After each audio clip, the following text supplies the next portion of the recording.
Now, from the Columbia Basin, your local news source, this is iFIBER 1 News, presented in high definition. The #1 source for real-time local news, local sports headlines, and our very own Weather Center forecast covering the entire Columbia Basin. With your iFIBER 1 News team, reporting news in real time as it's happening. From the iFIBER Communications HD broadcast studio in Ephrata, Washington, this is iFIBER 1 News, and it starts now.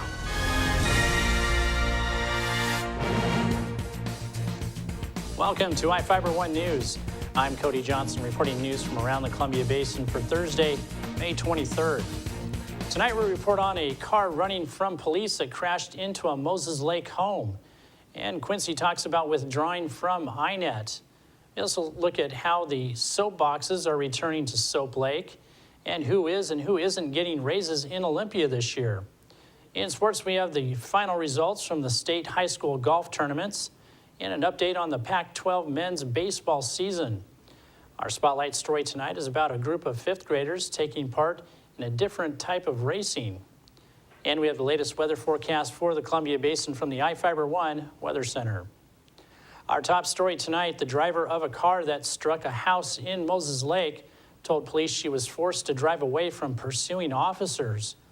The Moses Lake police officer stopped a white Toyota Celica on 4th Avenue last night. Shortly after the car stopped, it began to drive away at normal speeds. The officer let the car escape, but later was told it had crashed into a house at the corner of Bel Air and Division. Witnesses told police a man and a woman were running through fenced backyards away from the wreck. Police located the fleeing suspects a short time later. One was a 22-year-old Moses Lake woman who told police she was being held against her will and forced to drive away from police. Lupe Vasquez, a 36-year-old Moses Lake man, was arrested for kidnapping, burglary, and assault in the second-degree domestic violence. He also had a felony arrest warrant. Quincy is considering temporarily ending its participation with the County Drug Enforcement Task Force to fill a patrol officer position. The city is presently missing 4 of its 9 patrol officers, with 2 newly hired officers needing to complete the field training program, 1 on administrative leave, and 1 position open. Mayor Jim Hemberry is considering reassigning the officer presently working with the Grant County Interagency Narcotics Enforcement Team, also known as INET, to help fill in the police department's roster. Either at the end of this month or next month, we'll be finishing his term as a detective. And because we're short officers, I honestly would like to at least notify the Sheriff's Department that at the end of, and I back up in a minute, they would like to keep him through the end of August to finish the cases that he's working on, which makes sense, I understand that. But I would like to give them notice, if you would agree, that we intend to terminate our agreement with them at that point. If our staffing is fine at that point and we want to continue, that's great, but I want us to be in a position, if we want to terminate it, to be able to bring him back so we have more officers on the street. Well, it really wouldn't be to bring him back, it'd be to not send somebody new right away. Yeah. Well, I'll sit down and have that discussion with Sheriff Jones, but I wanted to run it by you first.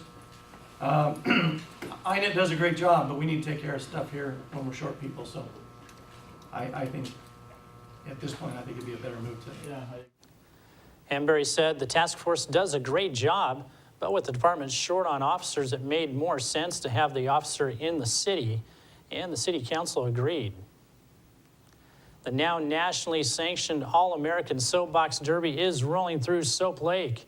Racers prepped their cars for time trials last weekend, and a portion of Main Street will be blocked off again this Saturday for the 4th annual Gravity Racing event, organized by Boy Scout Troop 44 and community volunteers. The 900-foot downhill course will be set upon by racers ages 7 to 17 in 4 divisions: oil can, masters, stocks, and super stocks. National sanctioning means winners for the stocks, super stocks, and masters divisions will move on to the National Soapbox Derby held in Akron, Ohio every July.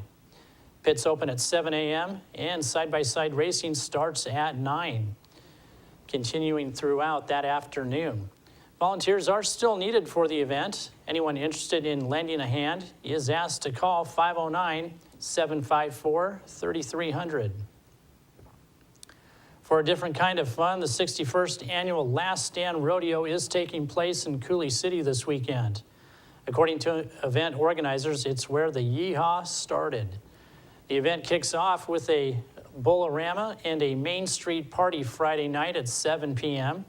Saturday begins with a cowboy breakfast at 7, followed by the Last Stand Cow Pie Jog at 8:30, the Main Street Parade at 11, and the PRCA Last Stand Rodeo at 7 p.m. Rodeo continues Sunday at 8 a.m. For more information, you can visit them online at laststandrodeo.com. Each of the people you see here have warrants for their arrest and are wanted by various law enforcement agencies. If you see any of these people, the DOC asks that you not attempt to detain or apprehend them, but to call police. You can also call the Department of Corrections at 509-764-6180 during the day, or 509-762-1160 after 5 p.m.